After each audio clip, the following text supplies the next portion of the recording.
In March of 2016, WTOP National Security Correspondent J.J. Green began investigating suspicious deaths of Russian diplomats and others around the world linked in some way to the Kremlin. Some of them died in the U.S., in New York, here in D.C. Some of these deaths were deemed natural. Others obviously were murders. The investigation, which also examined failed assassination attempts, revealed a persistent pattern involving money, power, and revenge. In his WTOP series, Assassins Incorporated, dozens of people, including victims, their family members, diplomats, journalists, U.S. intelligence, U.S. law enforcement officials and sources, members of Congress, and experts were interviewed to gain a better understanding of how this deadly ring of killers operates. JJ is with us this morning to talk about his series. First of all, what prompted the investigation in the first place? 2015, the death of Mikhail Leshin, a Russian oligarch who was a friend of Vladimir Putin, was unsolved. It went from him supposedly going to a hotel in DuPont Circle, being drunk. Several times security and management interacted with him. The next day he turned up dead, but they could never find a reason for his death. They said it was accidental. They said it was undetermined. But what they initially said was he was drunk and he fell down and he died. And it just never made sense to me, and it never made sense to the people that I speak to on a regular basis, from the intelligence community, from law enforcement, from people overseas who study these situations and matters, and who knew specifically about his problems with Vladimir Putin. Looking more deeply into it, we discovered he had been badly beaten. And even though the official determination for death is that it's accidental and acute alcohol poisoning was the reason, most of the law enforcement people that we talk to and intelligence people do not believe that at all. But when you ask them publicly, they will not say a thing. So that started this whole thing. He had a beef with Vladimir Putin, and he ended up dead, which is not unusual. We should say for folks watching now, if you have questions, send them right in. We'll get them on for you. Now, most of the killings have taken place in Russia, Ukraine, London, and other places abroad, but you uncovered a failed assassination attempt right here in the D.C. area. What's the deal with that? And it's a very curious situation. This individual's name is Paul Joyal. Paul Joyal was a vehement and frequent critic of Vladimir Putin. Back throughout the 90s and the early 2000s, he actually ran a newsletter for about a decade where he criticized Vladimir Putin. Of course, Putin came to power in 2000. But he was very critical of him and of the Kremlin for that whole time. And he was a friend of Alexander Litvinenko. Litvinenko was killed in 2006. He was poisoned by polonium. And essentially Litvinenko had been friends and colleagues. They worked on intelligence and security matters for a long time. And when he died, Joyal went on a Dateline NBC program along with several other people and essentially pointed the finger at Vladimir Putin and the Kremlin and people associated with the Kremlin and its so-called hit squads. 4 months later, he was arriving home in Adelphi, Maryland, after an evening at the Spy Museum with Oleg Kalugin, who was a former KGB major general. He ran the counterintelligence division, who had defected to the U.S. Joyal was on his way home. He arrives at his home, gets out of the car. Two men attack him. He takes one of them to the ground. The one he takes to the ground tells the other one to shoot him. So he shot him through the stomach, and then they tried to shoot him again. The gun jammed. Cleared the weapon, tried to shoot him again. The gun jammed again. They ran off, were never found. The case has never been solved. Police said initially they thought it was robbery, but his car, which was one of the most popular among thieves, was not taken. His wallet wasn't taken. His briefcase wasn't taken. Computer, nothing was taken. So he immediately, while fighting for his life, by the way, he stayed in a coma for a month after that. But before he went under, he asked his wife to call Oleg Kalugin because he was certain that it was a Kremlin hit. Was there any evidence tying this back to Vladimir Putin?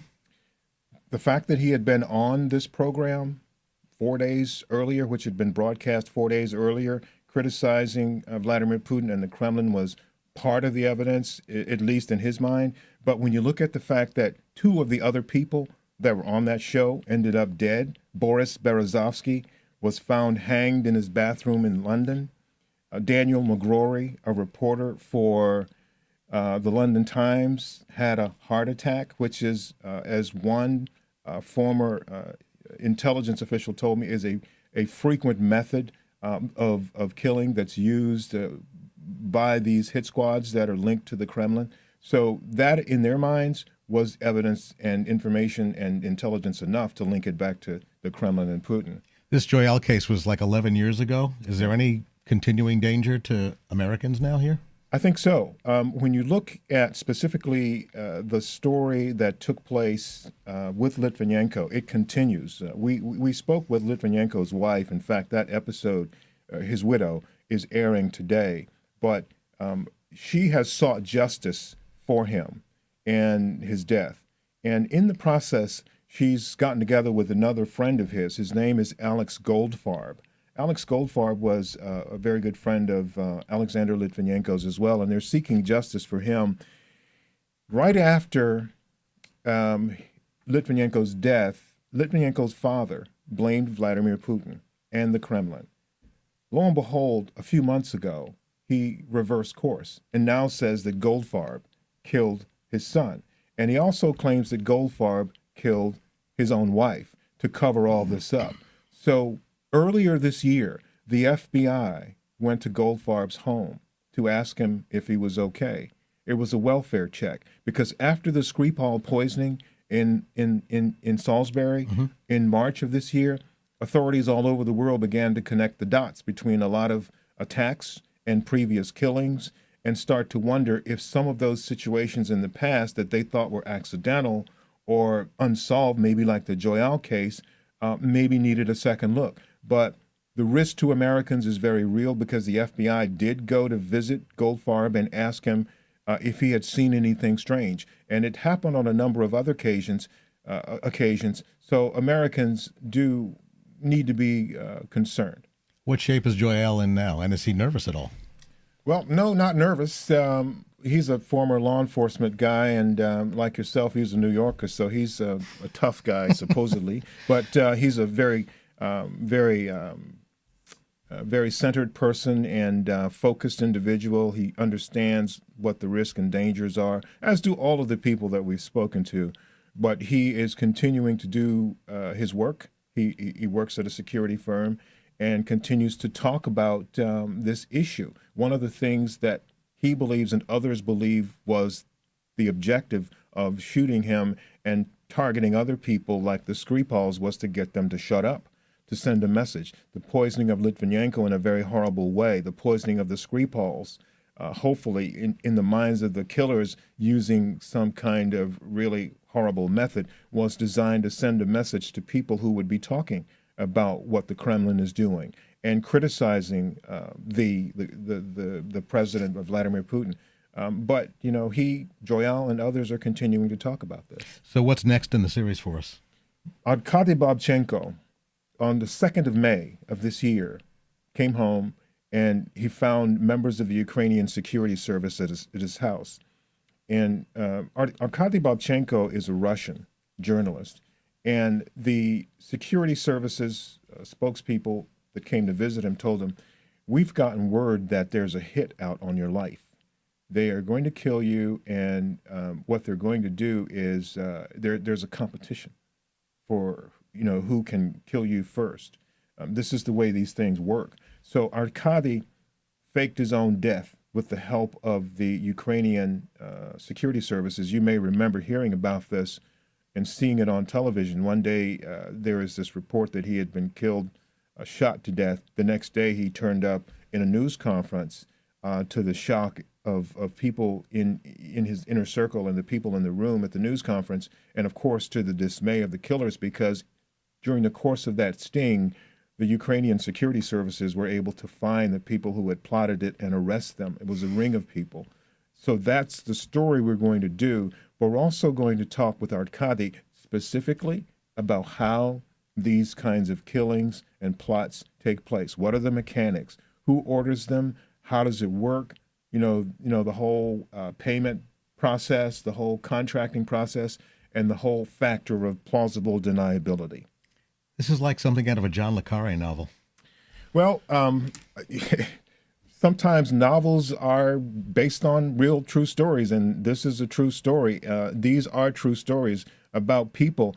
The interesting thing here, Bruce, is that there have been 38 or 39 murders of Russians in the last few years that have been deemed suspicious. Many of them are diplomats, business people, journalists, of course. There are some famous cases like the case of Anna Politskaya, the journalist, the Russian journalist. There's the case of Boris Nemtsov, Denis Voronikov. These people were gunned down or shot or thrown off buildings. They poisoned Alexander Litvinenko. There is an industry out there that engages in political assassination. It's called liquid affairs. That's what the KGB words for this was when the KGB existed. After the KGB was reformed in 1991, the FSB, the SVR, and the GRU replaced it. And they continued these exotic, interesting approaches to killing the opponents of the Kremlin. So it's not just Vladimir Putin who essentially has been out there in the forefront of this, but there have been others, and there are other people behind the scenes. The most interesting part about this is that a lot of the people I understand that are engaged in this industry are trying to impress Vladimir Putin for some reason. Wow. Now, in addition to the pieces airing on WTOP, you have more online at WTOP.com and in your podcast as well. That's right. We'll have 4 podcasts, and those are really going to be interesting because we have the entire complete personal stories of these 3 people I've mentioned, Paul Joyal. There's the case of Marina Litvinenko and Arkady Babchenko. But we also talk to experts about the Leshin case, which took place right here in D.C., just a couple miles from here, which is another reason why you asked earlier if Americans should be concerned, and the case of Sergei Skripal and his daughter, and many more of those other cases. So those will all be tackled in our podcast. All right, WTOP's national security correspondent, J.J. Green. The series is called Assassins Incorporated. And before you go, let me just say thank you for being so well prepared and studied on this. Thank you, man. Good stuff.